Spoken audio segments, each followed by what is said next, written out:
Let's go to London and speak to Farhad Alaaldin, who is the chairman of the Iraqi Advisory Council. He's also a former advisor to Iraq's president. Farhad, thank you so much indeed for your time. Are you surprised about what's happened in the Iraqi Parliament? Well, it's expected in a way that we're going to see some sort of reaction from the Iraqi political system and the parliament to pass some sort of resolution or make a stance in terms of what happened on Iraqi soil regarding the airport attack especially.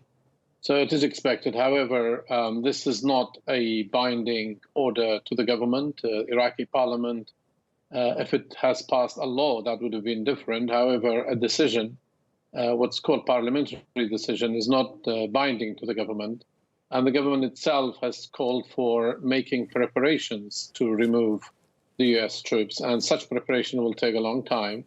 And let's not forget, this is a caretaker government. So they don't have the capacity and the legal basis of carrying this through. So it most likely should be led and would be led to the next elected government to carry this if they do it and at whatever conditions that might be.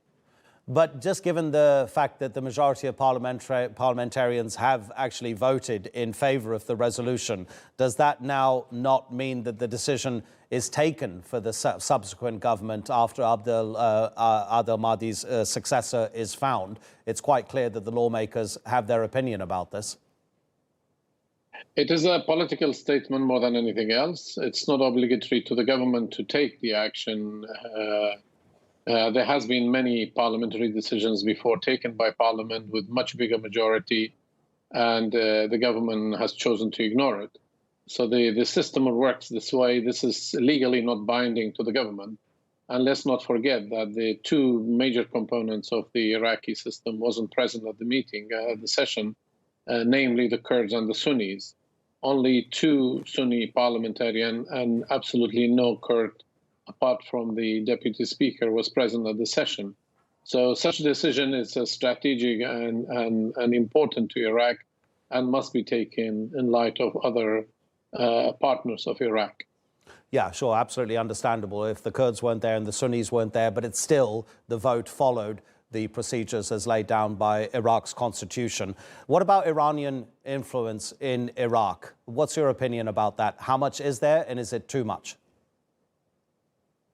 Iranian influence is there, but it's not. This is nothing to do with the Iranian influence. This vote was more emotional influence of the event that has taken most of the Shias regard Abu Mahdi al-Muhandis as a hero. He has fought in the fight against ISIS. He was instrumental in the victory against ISIS, and they see him in this regard. So I would say it was expected that such resolution would pass, but has really to do with the emotional affair or stance of the Iraqi political system right now.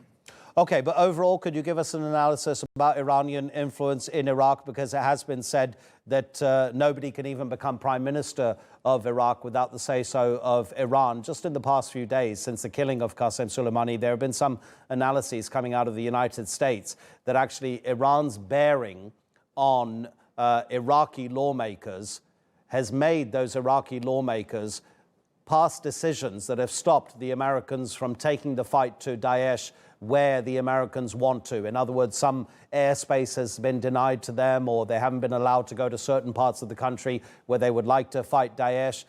Is there any evidence of that analysis that's coming out of the US? Basically, the Iranian influence in Iraq goes deep into the relationship between Iraqi politicians and Iraqi political leadership with the Iranians, where, remember, the majority of them were based in Iran, and they worked with the Iranian leadership to topple Saddam Hussein, and they came to power in the aftermath of the fall of Saddam Hussein. So they have deep links with Iran, and clearly there is a very important major cultural and religious tie between the Iran and Iraq, especially in the south, where we see millions of Iranians every year attend the holy shrines of Najaf and Karbala. So we should not simply underestimate this important link that there is between between the two countries and the major borderline that we share. So these are all important. But let's say also that whenever it comes to choosing a new prime minister, Americans also consulted, and they do sometimes have a say in terms of if a person could become or not become a prime minister, and they have exercised their influence in a way to veto certain characters or certain personalities to become prime minister.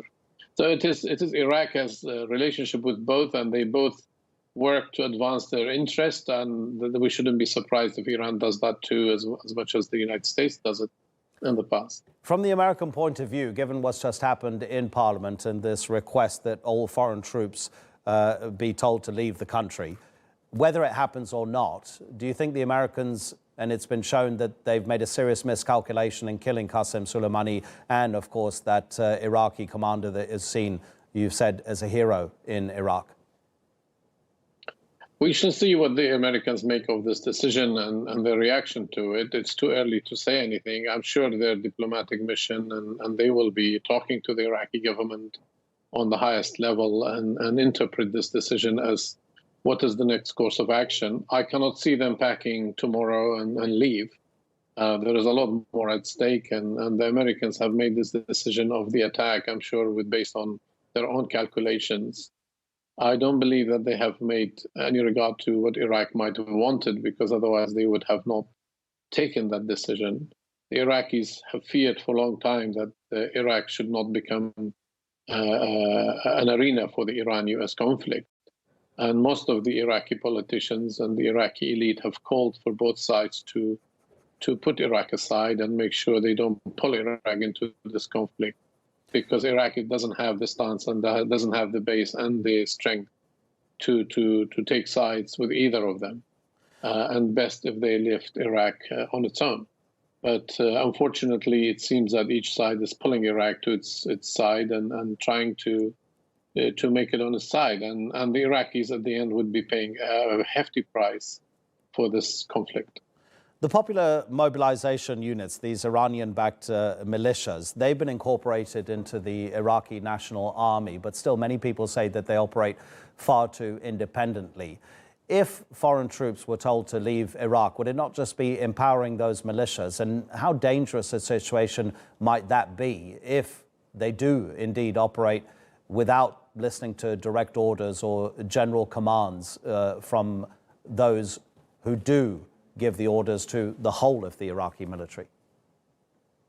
There is a fear among the Iraqis that non-state actors could take matters into their hand, and that's why they all call on government to make sure that the arm is left in the hand of the state. And actually, today's resolution by the parliament, one of the points that it made, beside the removal of the U.S. troops, is to make sure the arms of non-state players be put in the hand of the state, and these armed groups should not play with the fortune of Iraq and its future. So the concern is there, and the government need to take these necessary steps to make sure that Iraq is preserved and the Iraqi people are kept safe. Farhad, listen, just stay with us, okay? We're coming up to the top of the hour. So as is usual for people who watch international news bulletins, people will, I presume, be tuning into the top of the hour here on TRT World. If you're just joining us on TRT World, there's breaking news coming out of Iraq. The country's parliament has voted to ask the government to make a request that all foreign troops leave the country. And I've phrased it that way because, as our guest Farhad Alaaldin, who is a former advisor to the Iraqi president, has told us, that it's not actually a law that's been passed. It is a resolution that will then go to the government as a request and not a requirement to ask foreign troops to leave the country. This, of course, has followed Friday morning's killing by a U.S. drone strike of the top Iranian military commander just outside Baghdad airport. Qasem Soleimani killed along with an Iraqi militia commander commanding a militia backed by Iran. And there have been protests across Iraq and Iran. Hassan Nasrallah, the leader of the Hezbollah group in Lebanon, which is backed by Iran, has also been talking about this in the past couple of hours. Let's go back to Farhad Alaaldin, who is currently the chairman of the Iraq Advisory Council, having been formerly an advisor to the president. In terms of, you were talking to us about the fact that this is not a law, it's simply a resolution. And I just wanted to get an idea of your gut feeling about whether the new government, because Adel Abdul Mahdi, the Prime Minister of Iraq, is on his way out, he's only in his position until a replacement is found, whether that new government will feel compelled to follow the resolution that's been voted on in the Iraqi Parliament. You seem to be saying that you're not totally sure. What's your gut feeling, though? I think time will tell as what exactly is going to take place. And the new government will come into power once it's voted on, based on many negotiations and deals between the political parties and the different components of the Iraq society.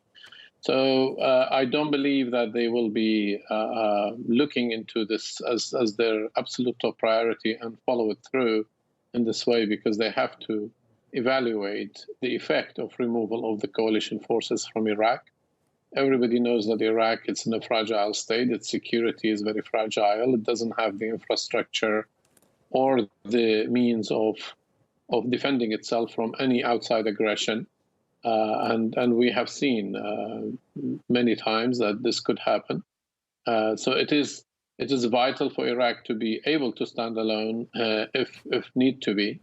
But so I would imagine that the next government would be evaluating this aspect in details before anything else. And obviously, it all depends on who would become the new prime minister.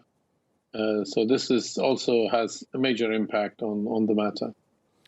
Farhad, how conscious is the Iraqi government, or maybe I should say clearly it must be conscious, and therefore how much is it doing to counter these Iranian-backed militias? We've already covered the detail that these popular mobilization units, these Iranian-backed militias, have now been integrated into the Iraqi National Army. But how much is the administration in Baghdad aware of the American sensitivities? Because the Americans have been saying that 600 American soldiers have been killed either by the Quds force that Qasem Soleimani commanded, or the Iranian-backed proxies that he was giving orders to, and that the Quds was waging international campaigns in Lebanon, in Bahrain, in Kenya, in Turkey, also in Germany and in Syria. How much of that has affected Iraqi politics over the past few years, with Iran influencing developments within Iraq itself? The fact is, these allegations made by the United States is something that they need to answer for it as why they came to this conclusion. What the Iraqis have seen in Qasem Soleimani and the others is their active role in the ISIS war, which has been instrumental, and the Iraqi leadership have said this many times over, in addition to mentioning the important role the United States have played in defeating ISIS and in defending Baghdad and Erbil and other cities. So it is for the Iraqis, they both have been friends and important friends. But the problem that the Iraqis have is these two friends are at each other's throat, and Iraq right in the middle. They have both played a positive role in many ways. There are criticisms in different quarters for both sides. There are Iraqis who would criticize the United States, and there are Iraqis who criticize Iran. But if you look at the total outcome, I would say Iraqis regarded both of them as strategic friends and important allies in different ways.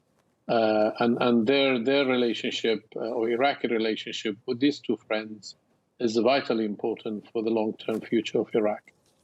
Farhad, thank you so much indeed for spending time with us on TRT. Well, that's Farhad Alaaldin, who's the chairman of the Iraq Advisory Council, former advisor to Iraq's president. Take care. Have a good rest of the day.